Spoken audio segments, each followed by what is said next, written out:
Hello दोस्तों, आप सभी का स्वागत है आपके अपने YouTube चैनल टीम विशाल एजुकेशन पर। आज की इस वीडियो में हम प्रधानमंत्री से संबंधित टॉप 50 सबसे महत्वपूर्ण प्रश्न करने वाले हैं, जिसमें प्रतियोगी परीक्षाओं में बार बार पूछे जाने वाले प्रश्न शामिल किए गए हैं। अगर आप किसी भी एग्जाम की तैयारी कर रहे हैं तो ये वीडियो आपके लिए काफ़ी ज़्यादा यूजफुल रहने वाली है। इसलिए वीडियो को आप शुरू से लेकर अंत तक जरूर देखें, क्योंकि हर प्रश्न आपके एग्जाम में काम आ सकता है। तो बिना किसी देरी के चलिए शुरू करते हैं आज के पहले प्रश्न से। लगातार दूसरी बार प्रधानमंत्री पद पर आसीन होने वाले व्यक्ति कौन हैं? जवाहरलाल नेहरू, इंदिरा गांधी, अटल बिहारी वाजपेयी या फिर ये सभी हैं?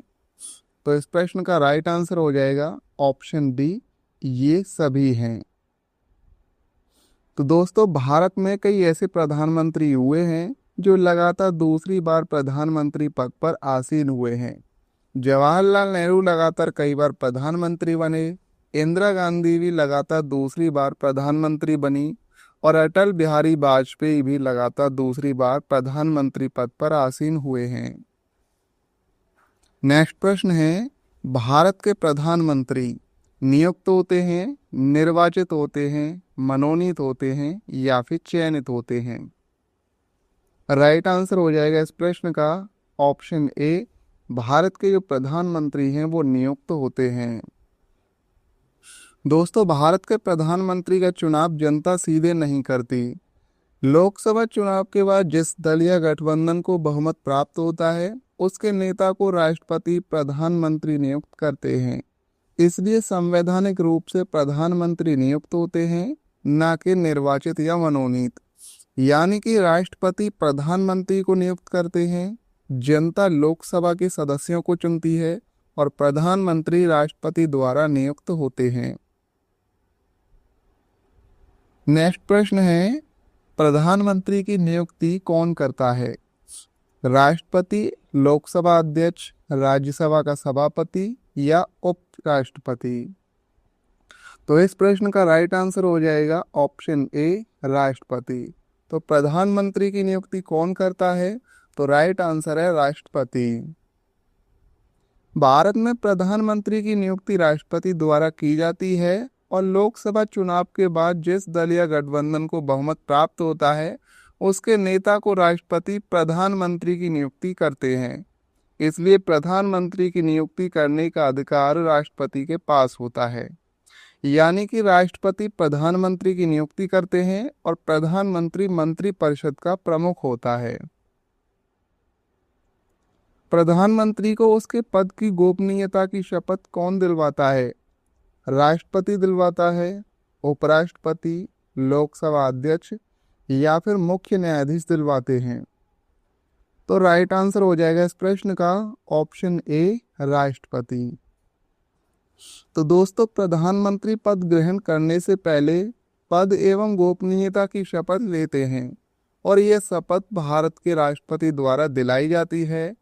प्रधानमंत्री के साथ साथ अन्य केंद्रीय मंत्रियों को भी राष्ट्रपति ही पद और गोपनीयता की शपथ दिलाते हैं। यानी कि प्रधानमंत्री की नियुक्ति राष्ट्रपति करते हैं और प्रधानमंत्री को शपथ राष्ट्रपति दिलाते हैं। भारत के प्रधानमंत्री का पद संविधान द्वारा गठित है, परंपराओं पर आधारित है, संसद द्वारा पारित साधारण विधेयक द्वारा गठित है या फिर उपर्युक्त में से सभी गलत हैं? इस प्रश्न का राइट आंसर हो जाएगा दोस्तों ऑप्शन ए, कि भारत के प्रधानमंत्री का पद संविधान द्वारा गठित है।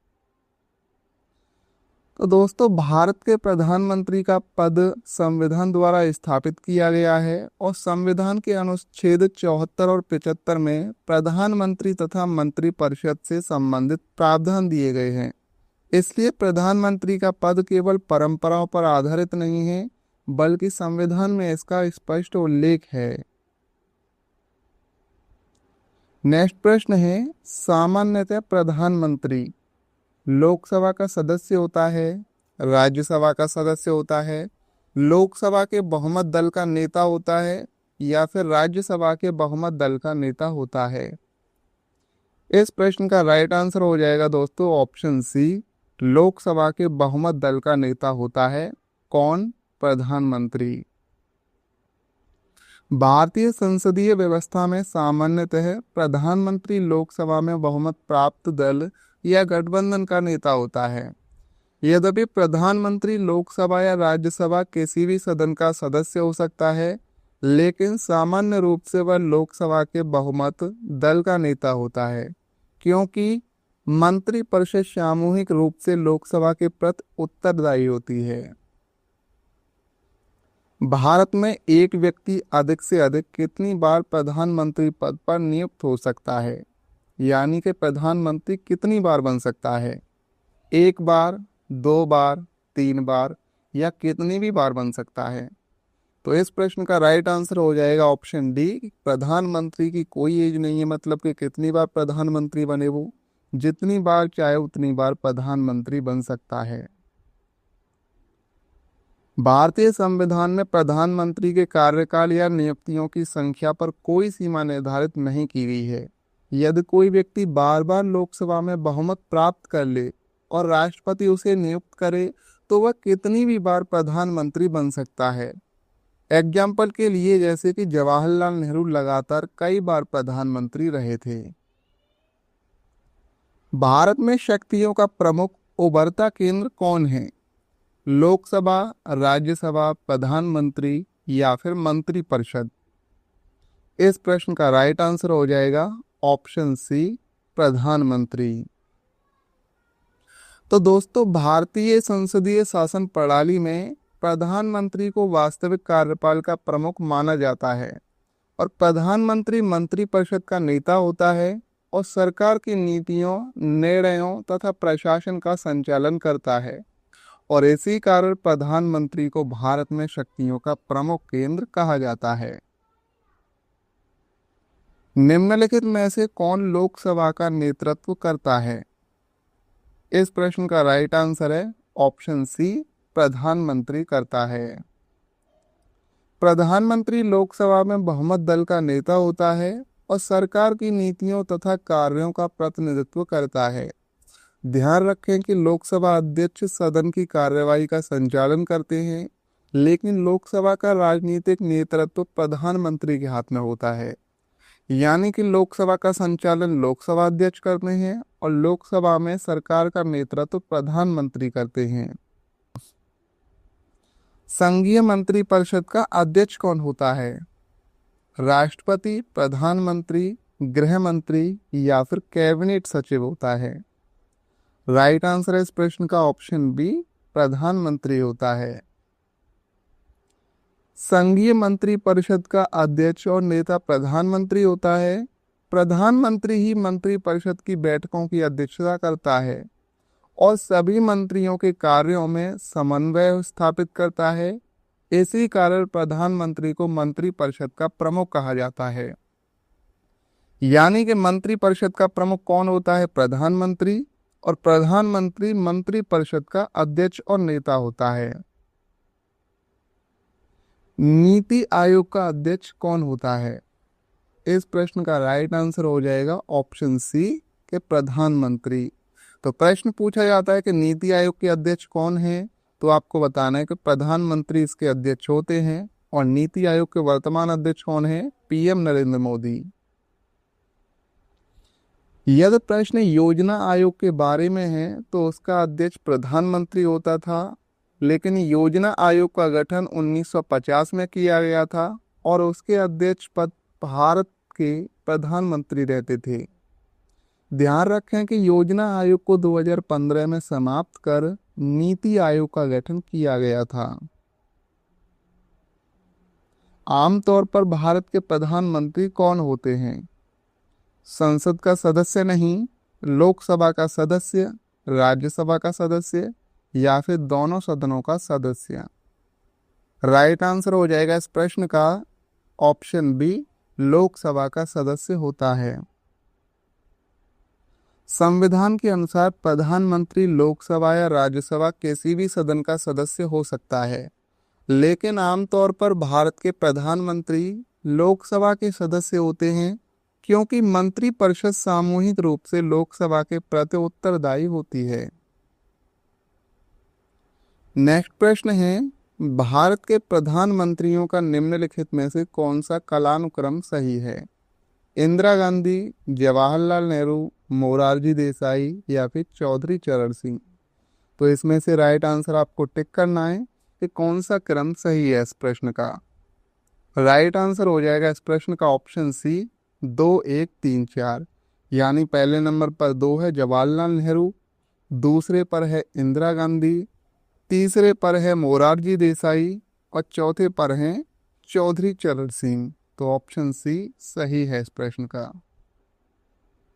दिए गए प्रधानमंत्रियों का सही कालानुक्रम इस प्रकार है कि जवाहरलाल नेहरू जो कि 1947 से 1964 तक रहे, इंदिरा गांधी 1966 से 1977 और इनका यह पहला कार्यकाल था। मोरारजी देसाई का कार्यकाल रहा 1977 से 1979 और चौधरी चरण सिंह का 1979 से 1980। इसलिए सही क्रम होगा जवाहरलाल नेहरू, इंदिरा गांधी, मोरारजी देसाई और चौधरी चरण सिंह। संसदीय तंत्र में वह व्यक्ति प्रधानमंत्री चुना जाता है जो निम्न का नेता होता है। इस प्रश्न का राइट आंसर है ऑप्शन बी, निम्न सदन में बहुमत दल। संसदीय शासन प्रणाली में प्रधानमंत्री सामान्यतः निम्न सदन में बहुमत प्राप्त या दल का गठबंधन का नेता होता है, क्योंकि सरकार को सत्ता में बने रहने के लिए लोकसभा का विश्वास प्राप्त होना आवश्यक होता है। इसी कारण बहुमत दल के नेता को प्रधानमंत्री नियुक्त किया जाता है। यानी कि लोकसभा इज इक्वल टू निम्न सदन, बहुमत दल का नेता प्रधानमंत्री और सरकार लोकसभा के प्रति उत्तरदायी होती है। मंत्रिमंडल की बैठक की अध्यक्षता कौन करता है? राष्ट्रपति, उपराष्ट्रपति, लोकसभा अध्यक्ष या फिर प्रधानमंत्री? राइट आंसर हो जाएगा इस प्रश्न का ऑप्शन डी, प्रधानमंत्री। संघीय मंत्रिमंडल की बैठकों की अध्यक्षता प्रधानमंत्री करते हैं और प्रधानमंत्री ही मंत्रिमंडल का प्रमुख होता है और सरकार की नीतियों तथा निर्णयों का समन्वय करता है। इसलिए कैबिनेट की बैठक में अंतिम नेतृत्व और अध्यक्षता प्रधानमंत्री के हाथ में होती है। प्रधानमंत्री की नियुक्ति राष्ट्रपति करता है। ये किस अनुच्छेद में वर्णित है? अनुच्छेद 61 में, अनुच्छेद 70, अनुच्छेद 75 या फिर अनुच्छेद 85 में? इस प्रश्न का राइट आंसर हो जाएगा ऑप्शन सी, अनुच्छेद 75 में। तो दोस्तों, भारतीय संविधान के अनुच्छेद 75 के 1 में प्रावधान है कि प्रधानमंत्री की नियुक्ति राष्ट्रपति द्वारा की जाएगी और इसके साथ ही अन्य मंत्रियों की नियुक्ति भी राष्ट्रपति प्रधानमंत्री की सलाह पर करते हैं। इसलिए प्रधानमंत्री की नियुक्ति से संबंधित अनुच्छेद 75 है। अनुच्छेद 74 में मंत्रिपरिषद की सलाह है और अनुच्छेद 75 में प्रधानमंत्री एवं मंत्रियों की नियुक्ति है। भारत के प्रधानमंत्री पद के लिए उम्मीदवार की कम से कम कितनी उम्र होनी चाहिए? 25 वर्ष, 30 वर्ष, 35 या फिर 40 वर्ष? राइट आंसर हो जाएगा इस प्रश्न का ऑप्शन ए, 25 वर्ष। और दोस्तों, प्रधानमंत्री बनने के लिए व्यक्ति का संसद का सदस्य होना आवश्यक है और सामान्यतः प्रधानमंत्री लोकसभा का सदस्य होता है और लोकसभा सदस्य बनने की न्यूनतम आयु 25 वर्ष निर्धारित है। इसलिए प्रधानमंत्री पद के उम्मीदवार की न्यूनतम आयु 25 वर्ष मानी जाती है। वैसे लोकसभा सदस्य की न्यूनतम आयु 25 वर्ष होती है, राज्यसभा सदस्य की न्यूनतम आयु 30 वर्ष है और प्रधानमंत्री आमतौर पर लोकसभा से 25 वर्ष है। भारत के प्रधानमंत्री राष्ट्रपति द्वारा चुने जाते हैं, राज्यों के मुख्यमंत्री द्वारा चुने जाते हैं, लोकसभा में बहुमत दल का नेता होते हैं या फिर चुने नहीं जाते बल्कि वंशागत होते हैं? राइट आंसर है इस प्रश्न का ऑप्शन सी, लोकसभा में बहुमत दल के नेता होते हैं। भारत में प्रधानमंत्री सामान्यतः लोकसभा में बहुमत प्राप्त दल या गठबंधन का नेता होता है और राष्ट्रपति प्रधानमंत्री की नियुक्ति करते हैं, लेकिन नियुक्ति उसी व्यक्ति की होती है जो लोकसभा में बहुमत का समर्थन प्राप्त कर सके। इसलिए व्यवहार में प्रधानमंत्री लोकसभा के बहुमत दल का नेता होता है। नेक्स्ट प्रश्न है, प्रधानमंत्री कौन बनता है?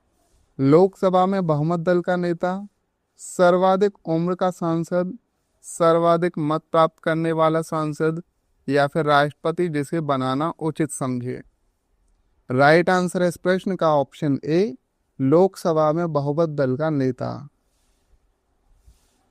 भारत की संसदीय व्यवस्था में सामान्यतः लोकसभा में बहुमत प्राप्त दल या गठबंधन का नेता प्रधानमंत्री बनता है। राष्ट्रपति उसी व्यक्ति को प्रधानमंत्री नियुक्त करते हैं जो लोकसभा में बहुमत का विश्वास प्राप्त कर सके। ना तो सबसे अधिक उम्र वाला सांसद प्रधानमंत्री बनता है और ना ही सबसे अधिक वोट पाने वाला सांसद। यदि भारत के प्रधानमंत्री संसद के उच्च सदन के सदस्य हैं तो वे अविश्वास प्रस्ताव की स्थिति में अपने पक्ष में वोट नहीं दे सकेंगे, वे निम्न सदन में बजट पर नहीं बोल सकेंगे, वे उच्च सदन में ही व्यक्त दे सकते हैं, या फिर उन्हें प्रधानमंत्री पद की शपथ ग्रहण करने के बाद 6 माह के अंदर निम्न सदन का सदस्य बनना पड़ेगा। इस प्रश्न का राइट आंसर हो जाएगा ऑप्शन ए, वे अविश्वास प्रस्ताव की स्थिति में अपने पक्ष में वोट नहीं दे सकेंगे। यदि प्रधानमंत्री राज्यसभा यानी उच्च सदन के सदस्य हैं तो वो लोकसभा के सदस्य नहीं होंगे। अविश्वास प्रस्ताव केवल लोकसभा में लाया जाता है और मतदान भी लोकसभा में ही होता है। क्योंकि राज्यसभा का सदस्य लोकसभा में मतदान नहीं कर सकता, इसलिए प्रधानमंत्री अपने पक्ष में वोट नहीं दे पाएंगे। नेक्स्ट प्रश्न है, भारत के प्रधानमंत्री का पद परंपरा पर आधारित है, संसद द्वारा सृजित है, संविधान द्वारा सृजित है, या फिर राष्ट्रपति द्वारा सृजित है। राइट आंसर है इस प्रश्न का ऑप्शन सी, संविधान द्वारा सृजित है। दोस्तों, भारत के प्रधानमंत्री का पद संविधान द्वारा सृजित है और संविधान के अनुच्छेद 74 और 75 में प्रधानमंत्री तथा मंत्रिपरिषद से संबंधित प्रावधान दिए गए हैं। इसलिए प्रधानमंत्री का पद तो परंपरा पर आधारित है और ना ही संसद या राष्ट्रपति द्वारा बनाया गया है। अनुच्छेद 74 में मंत्रिपरिषद और अनुच्छेद 75 में प्रधानमंत्री और मंत्रियों की नियुक्ति है। नेक्स्ट प्रश्न है, भारत का प्रधानमंत्री। राइट आंसर हो जाएगा इस प्रश्न का ऑप्शन ए, सत्ता दल का अध्यक्ष हो सकता है। भारत का प्रधानमंत्री सत्ता दल का अध्यक्ष हो सकता है, लेकिन यह आवश्यक नहीं है। कई बार प्रधानमंत्री और पार्टी अध्यक्ष एक ही व्यक्ति होते हैं, जबकि कई बार दोनों पद अलग अलग व्यक्तियों के पास होते हैं। इसलिए यह कहना गलत होगा कि प्रधानमंत्री हमेशा सत्ता दल का अध्यक्ष ही होता है। नेक्स्ट प्रश्न है, निम्नलिखित में से कौन सा व्यक्तित्व सही है? भारत का प्रधानमंत्री सदन के दोनों सदनों के सदस्यों में से अपने मंत्रियों का चयन करने के लिए स्वतंत्र हैं। ठीक है, ये इस विषय में भारत के राष्ट्रपति के साथ उचित परामर्श करके अपने मंत्रिमंडल के सहयोगियों का चयन कर सकता है। गलत है। अपने मंत्रिमंडल में मंत्री के रूप में काम करने के लिए व्यक्तियों का चयन करने में पूर्णतः स्वाविवेक का प्रयोग करता है। ये भी गलत है।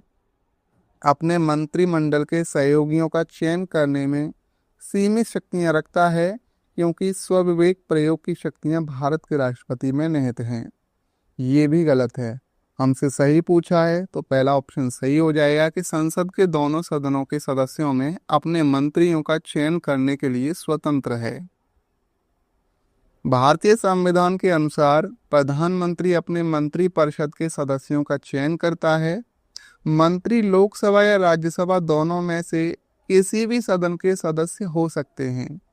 राष्ट्रपति मंत्रियों की नियुक्ति तो करते हैं, लेकिन यह नियुक्ति प्रधानमंत्री की सलाह पर होती है। इसलिए मंत्रियों के चयन में वास्तविक भूमिका प्रधानमंत्री की होती है। मंत्री लोकसभा या राज्यसभा दोनों से बन सकते हैं। चयन प्रधानमंत्री करता है और नियुक्ति राष्ट्रपति करते हैं, और वो भी प्रधानमंत्री की सलाह पर। किस प्रधानमंत्री ने एक बार पद से हटने के पश्चात दोबारा पद संभाला था? जवाहरलाल नेहरू ने, लाल बहादुर शास्त्री ने, इंदिरा गांधी या फिर मोरारजी देसाई ने? तो राइट आंसर हो जाएगा इस प्रश्न का ऑप्शन सी, इंदिरा गांधी ने। इंदिरा गांधी 1977 में प्रधानमंत्री पद से हट गई थी। इसके बाद 1980 के आम चुनाव में उनकी पार्टी को फिर से बहुमत मिला और वे दोबारा भारत की प्रधानमंत्री बनी, और इसी प्रकार वे पद छोड़ने के बाद पुनः प्रधानमंत्री बनने वाली प्रमुख नेता थीं। इंदिरा गांधी का कार्यकाल 1966 से 70 और पद से बाहर 1977 में, और दोबारा प्रधानमंत्री बनी वो 1980 में। नियुक्ति के समय निम्न में से कौन प्रधानमंत्री संसद के किसी भी सदन का सदस्य नहीं था? इस प्रश्न का राइट आंसर है ऑप्शन डी, पीवी नरसिंह राव। तो दोस्तों, वर्ष 1991 में पीवी नरसिंह राव जब भारत के प्रधानमंत्री नियुक्त हुए थे, तब वे संसद के किसी भी सदन के सदस्य नहीं थे, और बाद में संविधान के प्रावधान के अनुसार वे निर्धारित अवधि के भीतर संसद के सदस्य बने। और संविधान के अनुसार कोई व्यक्ति मंत्री या प्रधानमंत्री बन सकता है, लेकिन उसे 6 माह के भीतर संसद के किसी एक सदन का सदस्य बनना आवश्यक होता है। प्रधानमंत्री की शपथ ग्रहण करने के समय राज्यसभा का सदस्य था? इस प्रश्न का राइट आंसर हो जाएगा ऑप्शन सी, श्रीमती इंदिरा गांधी।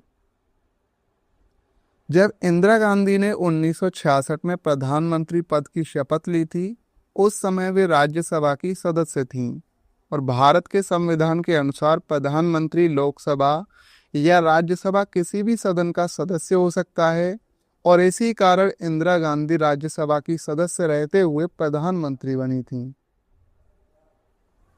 प्रधानमंत्री का पद ग्रहण करने के समय विधानसभा के सदस्य कौन थे? चौधरी चरण सिंह, आई के गुजराल, वीपी सिंह या फिर एच.डी. देवगौड़ा? राइट आंसर हो जाएगा इस प्रश्न का ऑप्शन सी, एच.डी. देवगौड़ा। एच.डी. देवगौड़ा जब 1996 में भारत के प्रधानमंत्री बने थे, तब वे कर्नाटक विधानसभा के सदस्य थे, और वे उस समय संसद के किसी भी सदन के सदस्य नहीं थे। बाद में वे राज्यसभा के सदस्य बने। इसलिए प्रधानमंत्री पद ग्रहण करते समय विधानसभा सदस्य होने वाले प्रधानमंत्री एच.डी. देवगौड़ा थे। लोकसभा का विश्वास मत प्राप्त किए बिना ही प्रधानमंत्री पद पर कार्य करने वाले प्रथम व्यक्ति कौन हैं? राइट आंसर हो जाएगा इस प्रश्न का ऑप्शन ए, चौधरी चरण सिंह। तो दोस्तों, चौधरी चरण सिंह भारत के ऐसे प्रथम प्रधानमंत्री थे जिन्होंने लोकसभा में विश्वास मत प्राप्त किए बिना ही पद छोड़ दिया था, और 1979 में प्रधानमंत्री बनने के बाद विश्वास मत से पहले ही कांग्रेस ने अपना समर्थन वापस ले लिया, जिसके कारण वे सदन में बहुमत सिद्ध नहीं कर सके और इस्तीफा दे दिया। नेक्स्ट प्रश्न है, कांग्रेस द्वारा समर्थन वापस लिए जाने के कारण ही त्यागपत्र देना पड़ा? चौधरी चरण सिंह को, चंद्रशेखर को, एच.डी. देवगौड़ा को या फिर इनमें सभी को? राइट आंसर हो जाएगा इस प्रश्न का ऑप्शन डी, इन सभी को त्यागपत्र देना पड़ा था। कांग्रेस आई द्वारा समर्थन वापस लिए जाने के कारण कई प्रधानमंत्रियों को इस्तीफा देना पड़ा था, जैसे चौधरी चरण सिंह ने 1979 में, चंद्रशेखर ने 1991 में दिया, और एच.डी. देवगौड़ा ने 1997 में इस्तीफा दिया था। इन सभी की सरकारें कांग्रेस के बाहरी समर्थन पर टिकी थीं और समर्थन वापस लेने के बाद उन्हें पद छोड़ना पड़ा था। इंदिरा गांधी दूसरी अवधि के लिए प्रधानमंत्री बनी थीं। 1980 से 1984 तक, 1975 से 1979 तक, 1977 से 1982 या फिर 1982 से 1984 तक। तो राइट आंसर है इस प्रश्न का ऑप्शन ए, 1980 से 1984 तक। इंदिरा गांधी पहली बार 1966 से 1977 तक प्रधानमंत्री रहीं और 1970 के चुनाव में उनकी सरकार हार गई, लेकिन 1980 के आम चुनाव में उन्होंने फिर से जीत हासिल की और दूसरी बार प्रधानमंत्री बनी और वे 1980 से 1984 तक प्रधानमंत्री रहीं। 31 अक्टूबर 1984 को उनकी हत्या हो गई थी। नेक्स्ट प्रश्न है, जवाहरलाल नेहरू के निधन के पश्चात किसने प्रधानमंत्री पद ग्रहण किया था? लाल बहादुर शास्त्री ने, श्रीमती इंदिरा गांधी, गुलजारीलाल नंदा या फिर मोरारजी देसाई ने? राइट आंसर है इस प्रश्न का ऑप्शन सी, गुलजारीलाल नंदा ने। 27 मई 1964 को जवाहरलाल नेहरू का निधन हो गया था और उनके निधन के बाद गुलजारीलाल नंदा को कार्यवाहक प्रधानमंत्री बनाया गया था ताकि नई सरकार के गठन तक प्रशासन चलता रहे और बाद में लाल बहादुर शास्त्री भारत के प्रधानमंत्री बने थे। अविश्वास प्रस्ताव के कारण सर्वप्रथम किस प्रधानमंत्री को अपने पद से त्यागपत्र देना पड़ा? मोरारजी देसाई को, चौधरी चरण सिंह, वीपी सिंह या फिर श्रीमती इंदिरा गांधी को? तो राइट आंसर है इस प्रश्न का ऑप्शन ए, मोरारजी देसाई को। मोरारजी देसाई भारत के ऐसे पहले प्रधानमंत्री थे जिन्हें अविश्वास प्रस्ताव और बहुमत खोने की स्थिति के कारण अपने पद से इस्तीफा देना पड़ा। उनकी जनता पार्टी सरकार 1979 में टूट गई थी और लोकसभा में बहुमत न रहने के कारण उन्हें पद छोड़ना पड़ा। वह प्रथम प्रधानमंत्री कौन थे जिन्होंने संसद सत्र में उपस्थित हुए बिना ही त्यागपत्र दे दिया था? इस प्रश्न का राइट आंसर है ऑप्शन बी, चौधरी चरण सिंह। तो दोस्तों, चौधरी चरण सिंह भारत के ऐसे प्रथम प्रधानमंत्री थे जिन्होंने संसद में विश्वास मत का सामना किए बिना ही इस्तीफा दे दिया था। वे जुलाई 1979 में प्रधानमंत्री बने थे, लेकिन लोकसभा में बहुमत सिद्ध करने से पहले ही कांग्रेस ने अपना समर्थन वापस ले लिया था और इसके कारण उन्हें संसद सत्र में विश्वास मत प्राप्त किए बिना ही त्याग पत्र देना पड़ा। प्रधानमंत्री पद पर सर्वाधिक समय तक कौन आसीन रहा? चौधरी चरण सिंह, जवाहरलाल नेहरू, लाल बहादुर शास्त्री या फिर इंदिरा गांधी? राइट आंसर है इस प्रश्न का ऑप्शन बी, जवाहरलाल नेहरू।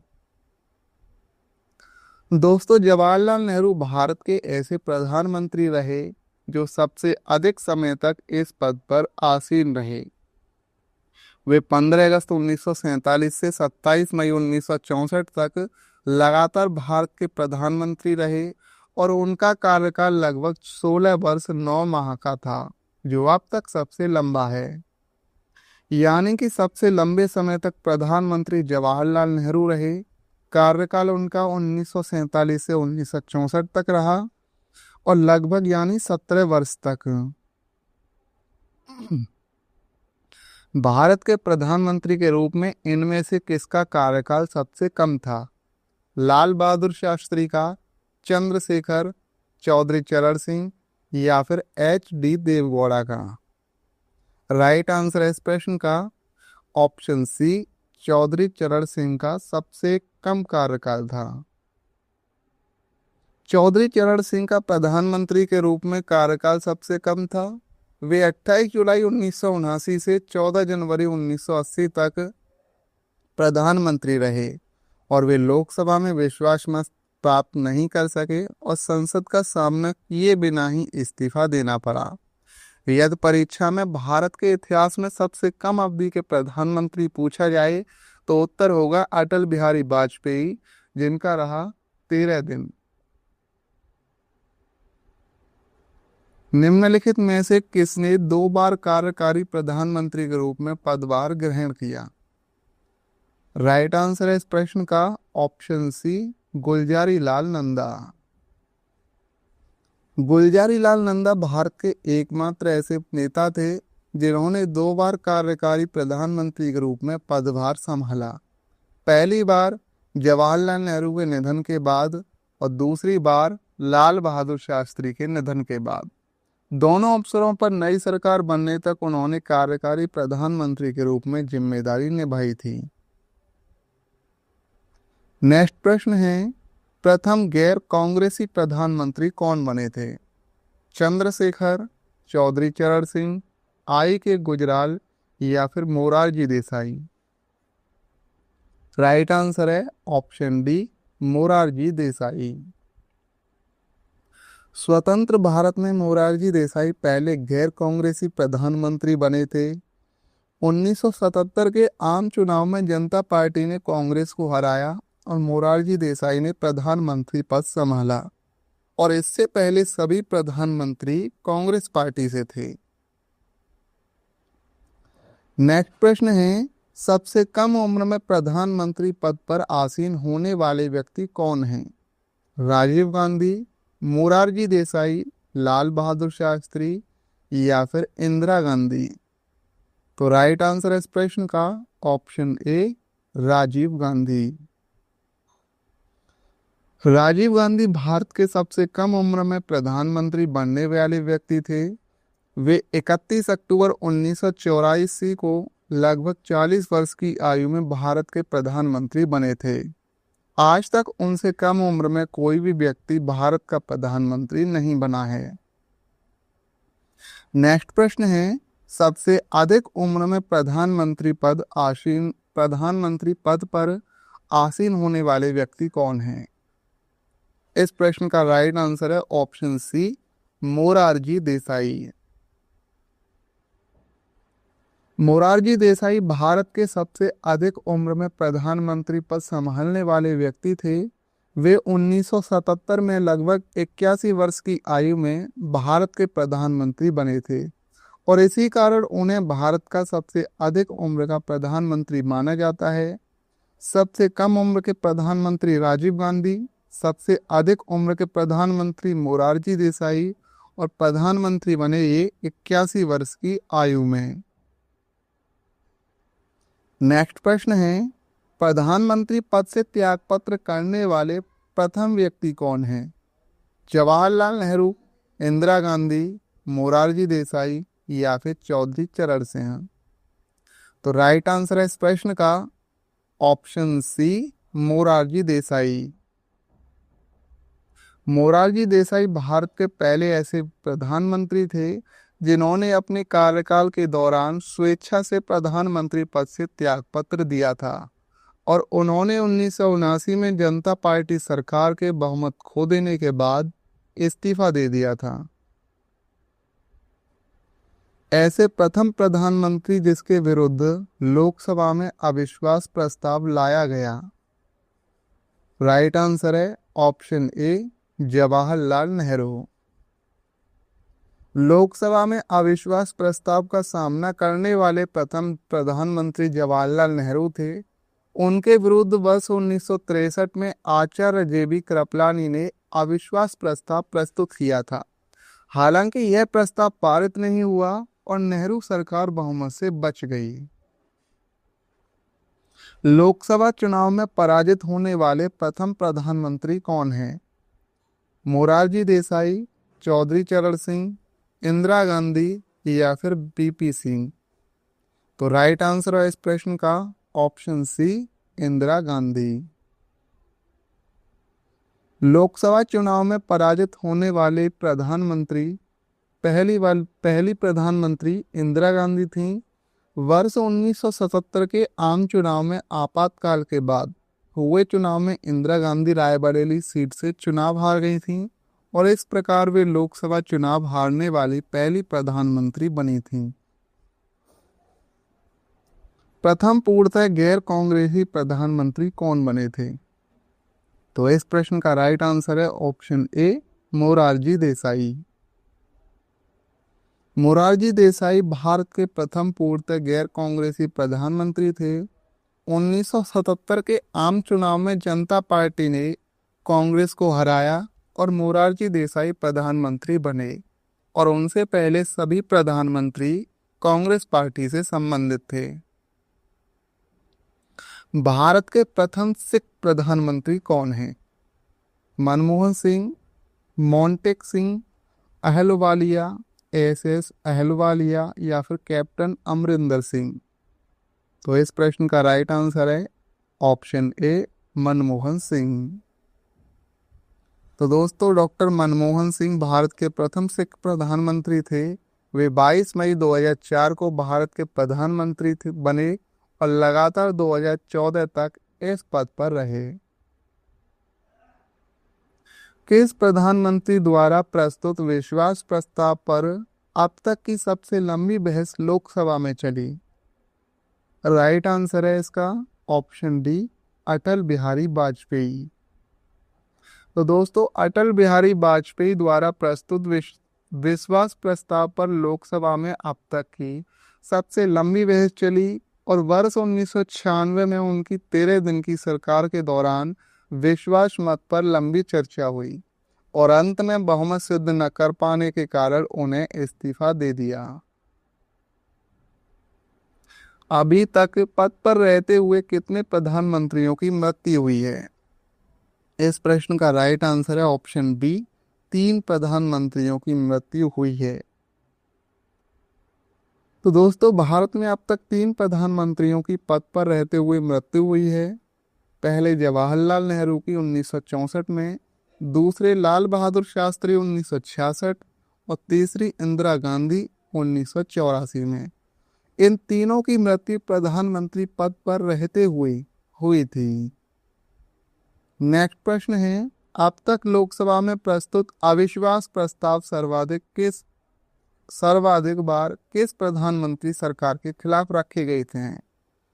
जवाहरलाल नेहरू, लाल बहादुर शास्त्री, इंदिरा गांधी या फिर अटल बिहारी वाजपेयी। तो राइट आंसर है इस प्रश्न का ऑप्शन सी, इंदिरा गांधी। लोकसभा में सबसे अधिक अविश्वास प्रस्ताव इंदिरा गांधी की सरकार के विरुद्ध लाए गए थे और उनके लंबे राजनीतिक कार्यकाल और विपक्ष के तीव्र विरोध के कारण उनकी सरकार के खिलाफ कई बार अविश्वास प्रस्ताव प्रस्तुत किए गए, लेकिन वे सभी प्रस्ताव असफल रहे। लोकसभा में विश्वास मत प्राप्त करने के पहले ही त्यागपत्र देने वाले प्रधानमंत्री कौन हैं? तो इस प्रश्न का राइट आंसर ऑप्शन ए है, चौधरी चरण सिंह हैं। चौधरी चरण सिंह ऐसे प्रधानमंत्री थे जिन्होंने लोकसभा में विश्वास मत प्राप्त करने से पहले ही इस्तीफा दे दिया था और 1979 में प्रधानमंत्री बनने के बाद कांग्रेस ने अपना समर्थन वापस ले लिया और इसलिए वे सदन में बहुमत सिद्ध नहीं कर सके और विश्वास मत से पहले ही पद छोड़ दिया। अटल बिहारी वाजपेयी ने 1996 में विश्वास मत का सामना किया, इसलिए वे इस प्रश्न का सही उत्तर नहीं है। लोकसभा में विश्वास मत प्राप्त करने में असफल रहने के कारण त्यागपत्र देने वाले प्रधानमंत्री कौन हैं?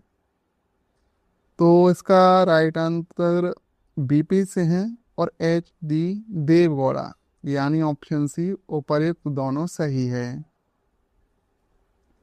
तो दोस्तों, बीपी सिंह और एच.डी. देवगौड़ा दोनों ही प्रधानमंत्री लोकसभा में विश्वास मत प्राप्त करने में असफल रहे थे, जिसके कारण उन्हें अपने पद से इस्तीफा देना पड़ा और वीपी सिंह 1990 में विश्वास मत हारने के बाद इस्तीफा दिया और एच.डी. देवगौड़ा 1997 में लोकसभा में विश्वास मत प्राप्त नहीं कर सके और पद छोड़ना पड़ा। संसदीय शासन प्रणाली में वास्तविक कार्यपालिका शक्ति किसके पास होती है? संसद के, प्रधानमंत्री, राष्ट्रपति या फिर नौकरशाही के पास? तो राइट आंसर है ऑप्शन बी, प्रधानमंत्री के पास। संसदीय शासन प्रणाली में राष्ट्रपति या राज्यपाल नाम मात्र की कार्यपालिका होते हैं, जबकि वास्तविक कार्यपालिका शक्ति प्रधानमंत्री और मंत्रिपरिषद के पास होती है। भारत में प्रधानमंत्री सरकार का प्रमुख होता है और सभी महत्वपूर्ण नीतिगत निर्णय प्रधानमंत्री एवं मंत्रिपरिषद द्वारा लिए जाते हैं। तो दोस्तों, आज की इस वीडियो में हमने प्रधानमंत्री से संबंधित टॉप 50 सबसे महत्वपूर्ण प्रश्नों को कवर किया है। अगर ये वीडियो आपके लिए हेल्पफुल रही हो तो वीडियो को लाइक करें, शेयर करें और चैनल को सब्सक्राइब करना ना भूलें। तो चलिए मिलते हैं एक और नई वीडियो के साथ। धन्यवाद। जय हिंद।